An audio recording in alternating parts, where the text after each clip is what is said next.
Bonjour les élèves. Aujourd'hui, nous allons voir comment résoudre une équation à partir d'un tableau de signes. Donc notre premier exemple, ça va être sur un produit. Ici, vous avez le produit 2x plus 4 facteur de x plus 1. La première chose, c'est de résoudre 2x plus 4 égale 0 et x plus 1 égale 0. Donc on résout les équations.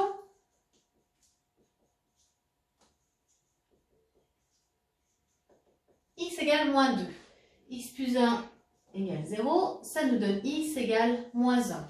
Je viens placer mes solutions dans mon tableau de signes. Moins 2, moins 1. Je fais vraiment bien attention de bien les mettre dans l'ordre croissant.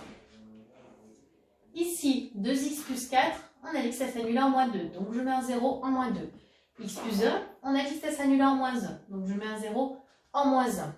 Un produit de facteurs est nul si l'un des facteurs est nul. Donc si 2x plus 4 est égal à 0 en moins 2, P de x sera égal à 0 en moins 2. Si x plus 1 est égal à 0 en moins 1, P de x sera égal à 0 en moins 1. Ensuite, je fais les signes. 2x plus 4, moins, plus. X plus 1, moins, plus. J'utilise les règles des signes. Moins et moins, ça donne plus. Plus et moins, ça donne moins. Plus et plus, ça donne plus. Et donc, du coup, on nous demande de résoudre P de x supérieur ou égal à 0.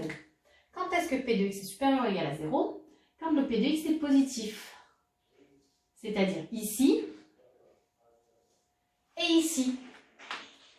Donc mon intervalle sera moins l'infini, moins 2, intervalle fermé parce que c'est supérieur ou égal, union, moins 1 plus l'infini. Quand est-ce que P de x sera négatif?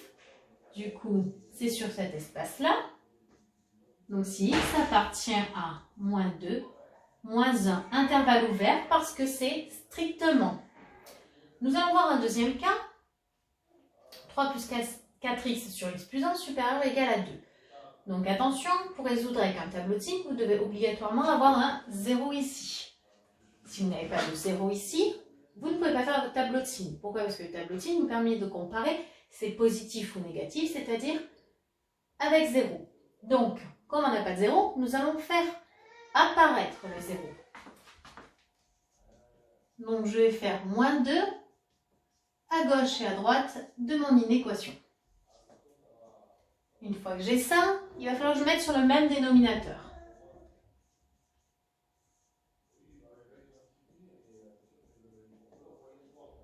Donc, je multiplie par x plus 1 au numérateur ou au dénominateur. Je développe.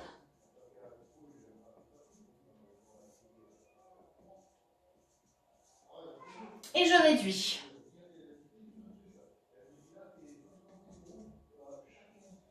Une fois que j'ai bien mon quotient supérieur ou égal à 0, cette fois-ci, je peux étudier les signes.